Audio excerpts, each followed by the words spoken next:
এই হিংসা হচ্ছে মুখ্যমন্ত্রীর এই বক্তব্যের জন্য।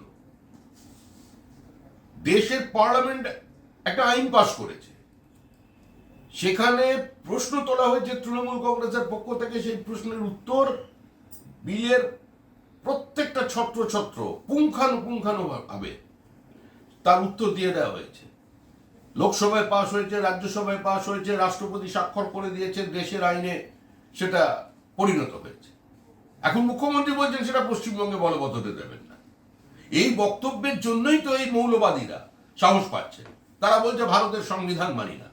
মুখ্যমন্ত্রীর রাজনীতি এই 30% মানুষকে নিয়ে। এবার বাংলার সংখ্যাগরিষ্ঠ মানুষ তারা ঐক্যবদ্ধ হচ্ছেন। তারা ভাবছেন এরপরে তো এক বাস থেকে গেরুয়া রঙের পতাকা খুলে দিচ্ছে, আগামী দিনেতে এসে আমার লক্ষ্মীর আসন থেকে লক্ষ্মীকে ছুঁড়ে ফেলে দেবে।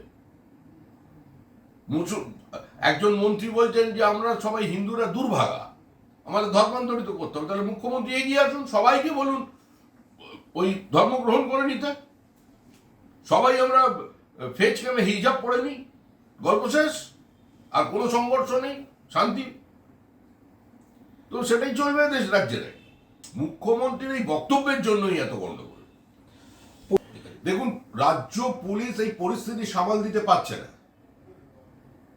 সেদিন জঙ্গিপুরের ঘটনায় প্রকাশ্যে আপনাদের সংবাদ মাধ্যমে দেখা গেছে পুলিশ হাতজোড় করে দোকানদারদের অনুরোধ করছেন যে আপনারা শাটার তুলুন, আমাদের ঢোকান, আমাদের বাঁচান।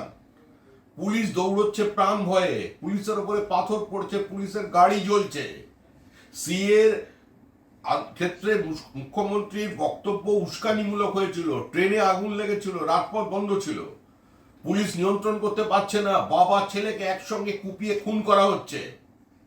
কে গুলি চালিয়েছে? একটি ছেলে মারা গেল সংখ্যালঘু সম্প্রদায়ের। কে গুলি চালালো? কোথা থেকে ওখানে বন্দুক এলো? তখন তো তাণ্ডব চলছে। রাস্তায় যারা ছিল তারা তো ওই মৌলবাদীরা, যারা ভারতের সংবিধান মানে না। তাদের গুলিতে কি পুলিশের গুলিতে ছেলেটি মারা গেল।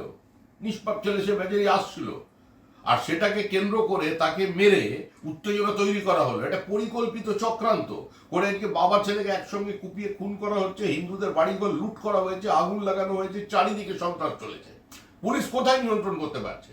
সিআইএসএফ নামাক, সেনা নামাক প্রয়োজনে। সীমান্তবর্তী জেলার সম্পূর্ণ জনসন্তুলন বদলে গিয়ে আজকে মৌলবাদীদের কাছে, ধর্মান্ধদের কাছে, বিভাজনকারীদের কাছে ক্ষমতা চলে গেছে তৃণমূলের এই ঘৃণ্য রাজনীতির কারণে।